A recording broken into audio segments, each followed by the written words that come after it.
what I'm going to do then is I'm going to just show you a quick video on how I sow sort of watermelons and melons.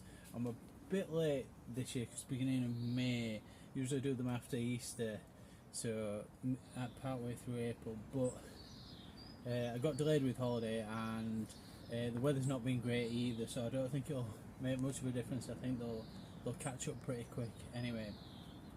So what I like to do is sow them into these sort of like 3-inch square pots. It means you can stack quite a few of them up in the seed tray and in the propagator. So I've got some peat-free compost, just straight peat-free compost.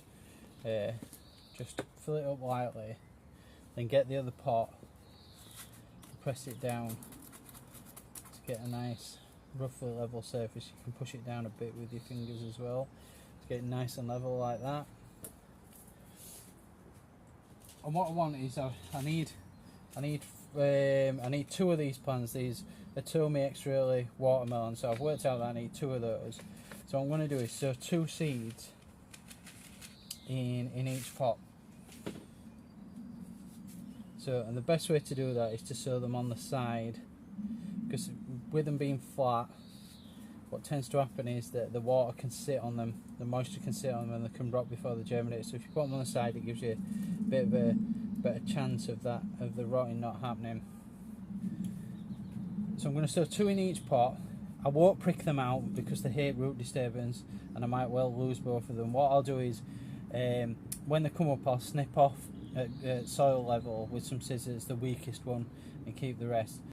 Because I need 2 plants and I've got quite a few seeds of this watermelon, what I'm going to do is I'm going to sow 4 pots, all with 2 seed in, and take that down to, so I'll end up with 4 plants in 4 pots, and then I'll pick the best 2 from there. It also gives me a backup in case when I transplant them out they get transplant shock and unfortunately they die. It means I've got a backup plant. So I've got to that stage where I've got the 2 seeds on the side on the compost. What I do is you could sieve over some compost if you wanted to, using a little sieve to get out the big chunks, but I tend to just get a little pinch of soil, rub it between my fingers, and just cover the seed up so you can't see it. So go just over the seed, make sure there's no lumpy bits, and just cover it up so it's bedded in nicely. And then I get some vermiculite. I prefer vermiculite over perlite because you can tell with vermiculite when it's dry and when it's wet. With perlite you can't always do that, so for watering it's a bit of a pain really. So vermiculite, and it's lighter, so I just cover it up so you can't see any of the compost at all. And it also helps with that root rot that particularly seedlings get because they're not sat against the wet compost. Once they come up, the stem rot, sorry, not root rot, the stem rot, because once it comes up against the compost it's going to be sat against the compost. But with the vermiculite it won't be sat wet, and you can work around it. You can see which bits are dry and which bits are wet. So there we go, I've done that. And then obviously label them. It's important to label them because I'm growing so many different ones, and some of the ones are rare and I want to keep the seed, or I'm going to grow them in isolation, so it's vitally important I know which one is which, as to not mix them up and keep them separate. So put the label down the edge of the pot. I'll water them gently to make sure they are wet, or moist, not wet. I don't want them wet, I just want them nice and moist. And then I'll transfer that to the heated propagator and get them going in there. If I've got a small amount of seed that is quite rare, like this Hero of Lockinge, which I managed to bring back thanks to a friend in Spain who sent me some seeds of it, that it hadn't been grown in England for a long time, and even the Heritage Seed Library weren't offering seeds of it, and I managed to bring it back in 2021.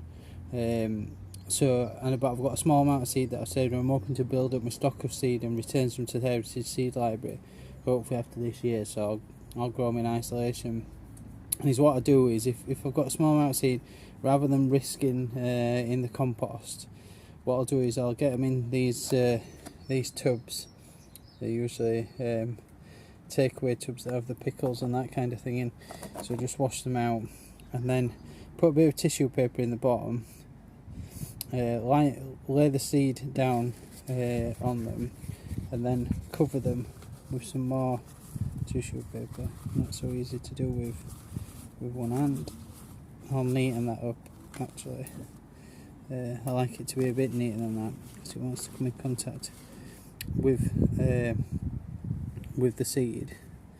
I'll just take that out of the way and then I'll water it gently. Doesn't want to be too wet,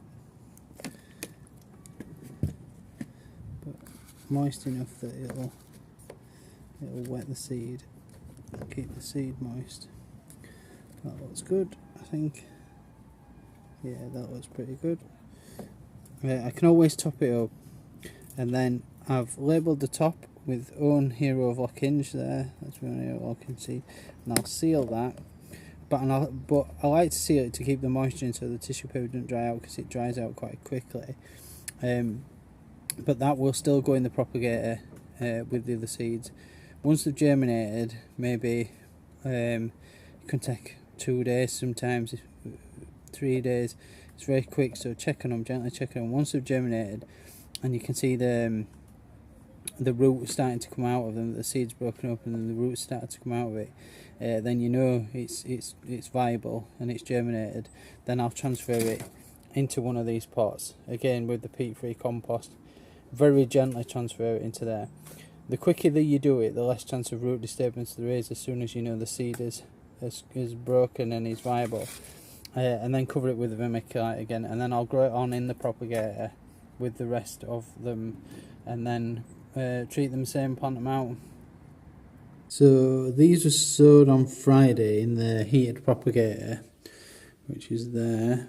I'm just taking the lid off, and it is now Tuesday. This is Emerald Gem. Oh, there you can see they have germinated, those ones, so I shall pot those up gently into their own pot.